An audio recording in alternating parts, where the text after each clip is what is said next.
Hey there gamer guys and gals, I'm Richie and welcome to IG Critic. Sometimes finding your next video game to play can drive you nuts. Game shops, discount bins, surfing through websites can be a like that. Bins, surfing through websites can become a pursuit of insanity. If you happen to like that kind of thing, here we present a video game that promises to be a true descent into madness.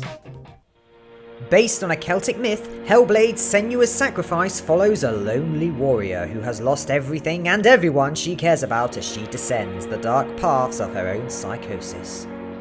You know when people speak about fighting your inner demons? Well, she takes that literally. There's more than one voice echoing through her cranium that both help and hinder her. I'm not gonna let him rot here! You're the one rotting here. Leave me alone! You will die here. No! And all your suffering will have been for nothing! There's a striking beauty to the world she inhabits, with enchanting landscapes and fortresses to besiege accompanied by a captivating orchestral score. At least it all seems beautiful until it is twisted into a suffocating nightmare of harrowing sorrows. Everything about Hellblade is unstable, unpredictable, unbelievable, uncertain, and we love it! Apart from pitting herself against adversaries 20 times her muscle mass, she must constantly battle her gravelly inner voices, one of which comes from a skull in her satchel, and constantly questioning the world around her. At least against these brutes, who believe bones are the height of style, she stands a good chance as long as her speed can outmatch their strength. Reality and mentality repeatedly overlap. Something to note about the mechanics is that you won't see any HUD, no health bar, stamina meter or minimap littering the screen. Rather than playing the adventure as a gamer, developer Ninja Theory want you to become Senua and experience every step of the journey through her perception of events.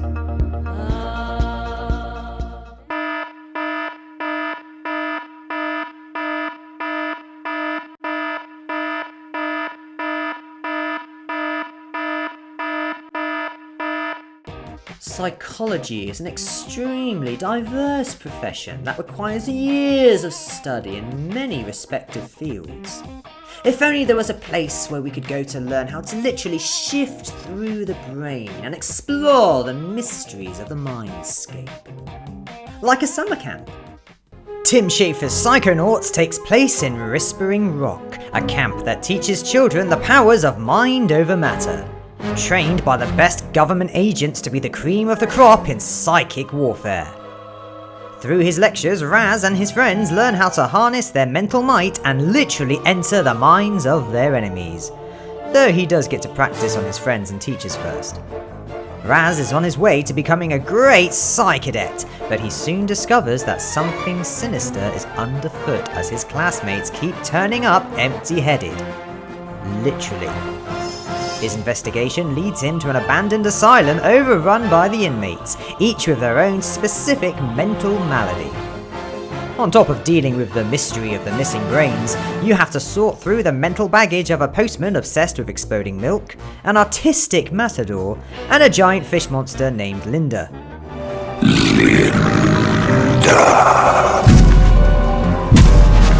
What a magical lady. You'll never look at sushi the same way again. Melding of the minds usually refers to the spark of brilliant ideas. Here it just results in a scary butchery circus. Whatever dangers lurk in the depths of the ego, more than likely they'll be after you. Dangerous and quirky. Good times. Sanity and insanity are all relative to the individual. It's a matter of perception. They're not actual places that you can go and visit. Just imagine if they were. Tamriel is a world of fantasy where anyone can be whoever they want to be. A powerful mage, a champion of the arena, a master thief, a murderous vampire assassin. All interesting career choices. The region of Cyrodiil is a wide open world with so much to explore. I reckon there's only a handful of gamers in the whole world who have completely discovered everything it has to offer. If you have the DLC, you will hear rumours of a mysterious island with a suspicious three-headed monolith pertaining a gaping maw of Daedric energy! Dare to step through, and a short interview and butterfly shower later, and you have arrived at the Shivering Isles, Daedric Lord Sheogorath's personal pocket dimension. The island is split into two halves of dementia and mania, reflecting the Sheo's fractured outlook on reality. The other inhabitants aren't any better. Why do you approach the Duchess of Dementia? Do you seek death? Upon meeting the god of madness himself, he recruits you to protect his realm and defeat Jigalag, the Daedric Prince of Order, and averts the coming invasion of sanity. The Daedric Prince of Order. Or biscuits. No order. It's either that, or risk Sheogorath's wrath, which could include dismemberment, turning into a chicken, or being naked for all eternity. It's better to just roll with it. Madness used to be thought of as a disease, and though not contagious in a traditional sense, every one of us is vulnerable to a moment of madness at any place, at any time. With no superpowers to speak of, unless you count mountains of money and a butler, Batman possesses ample experience dealing with the scum of the streets. It takes a dedicated mind and iron-willed determination to raise yourself to his level of physical and mental refinement and not break like a face in the way of his fists. Ouch. Ironically, the man most capable of reining in Gotham's circle of psychos is himself haunted by the phantoms of his own guilt and repressed trauma. To be fair, with all he has to deal with every night, he's earned the right to go a little batty. Overcoming crazy challenges, mental gymnastics, hallucinations, scouring every inch of the city for a ridiculous amount of riddle trophies is enough to drive anyone through the wall. Yet it's a chemical mixture of Scarecrow's fear toxin and Joker venom that sends him over the edge. Miss me? Now the unceasing taunts of the Joker are his constant companion, and he is forced to relive the most prominent tragedies of his failures. Candygram! The weight of his losses threaten to overwhelm him. If the Batman succumbs to his encroaching madness, the toxic concoction poisoning his very soul will unwittingly give rise to a whole new Batman, or worse, a new Joker. Look at me! I'm amazing! Time heals all wounds, or so they say, yet mess around with time too much and time itself just might start messing back. Max Caulfield is an average teenage American gal. She has an interesting hobby, an arch nemesis, and doesn't pay attention in class. Everything changes when she witnesses her childhood friend gunned down in the girls' toilets. The trauma unleashes her latent ability to rewind time, granting her the power to turn back the clock. She can use it to break into places she shouldn't be, fly drones, and become everybody's bestest friend. She gets the chance to really do something good when her awesome blue-haired bestie Chloe seeks her help to find the missing Amber. Having averted suicides, spawning parallel universes, and saving Elisa Anderson repeatedly, life feels pretty good.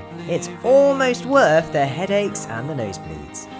After a few weeks of screwing up the natural progression of history to do her best friend a solid, it's not surprising that time starts messing with her. Max is a fucking child. Oh Christ, I know.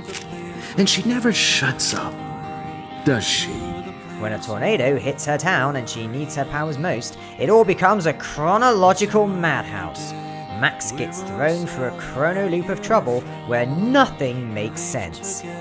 Trapped in a surreal landscape where collecting beer bottles is a good idea for some reason, Max must wind her way through this temperamental time frame or be stuck in the madness of high school forever.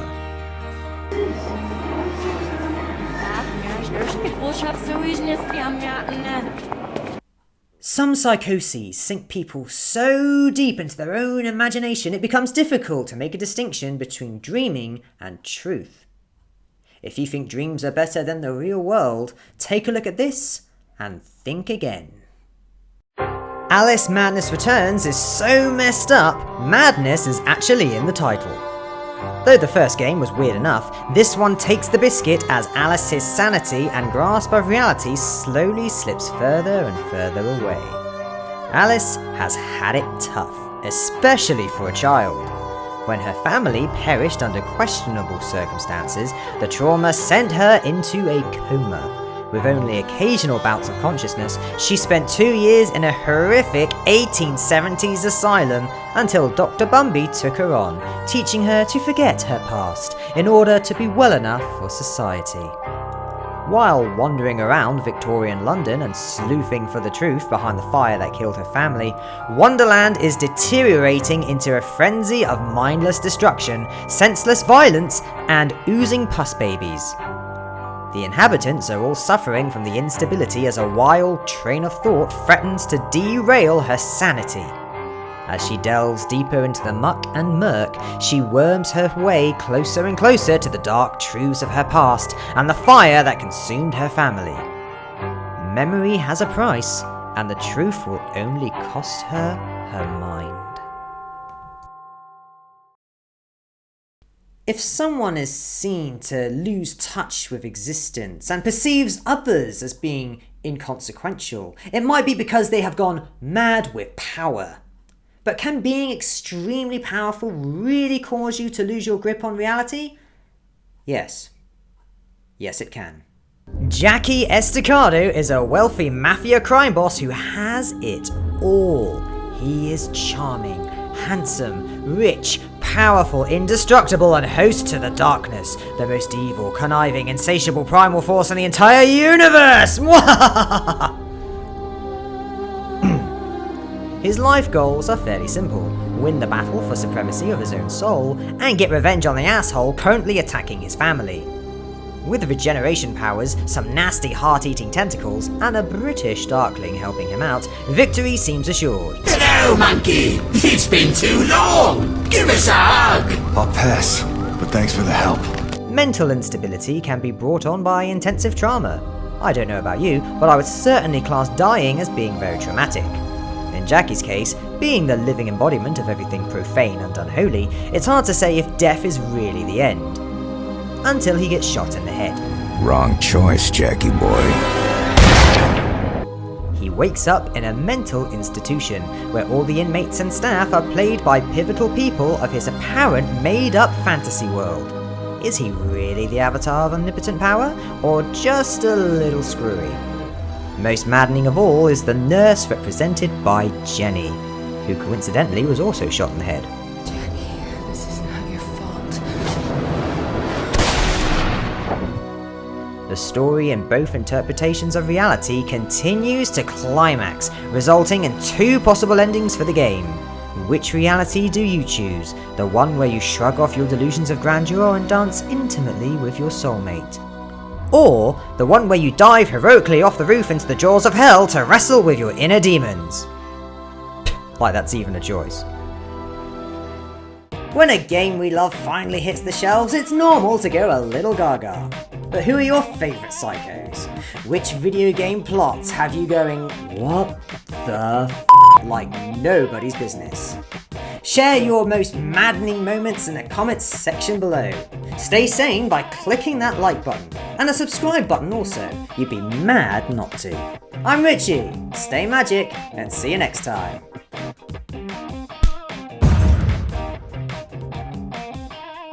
Thank you for watching IG Critic. If you enjoyed viewing it as much as we did making it, then please remember to give a thumbs up, share, and subscribe. For more on video games, feel free to check out our other content here on YouTube and over on igcritic.com.